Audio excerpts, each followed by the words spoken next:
តើសួស្តីបងប្អូនអរគ្នាបាទថ្ងៃនេះយើងមានស្តុកថ្មី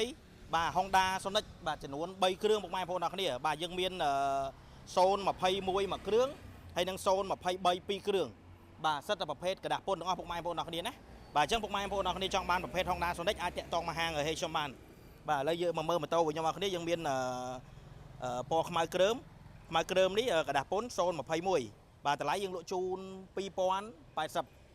បាទនេះពណ៌សំងតែមពណ៌លឿងឆ្នូតពណ៌លឿងបាទនេះ023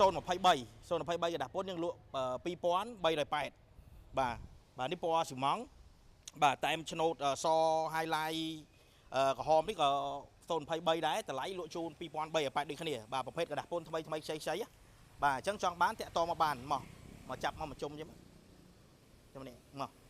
បាទពុកម៉ែបងប្អូនអាចមើលបានណាប្រភេទខ្ចីស្អាតអញ្ចឹងអាចតាក់ទងមកហាងឲ្យខ្ញុំបានបាទតម្លៃពិសេសចង់ទិញលុយសុទ្ធក៏បានវាយដូរក៏បានបង់រំលោះក៏បានចេញពីហាងឲ្យខ្ញុំបាទនេះសិតប្រភេទกระดาษពុនទាំងអស់បាទអរគុណច្រើន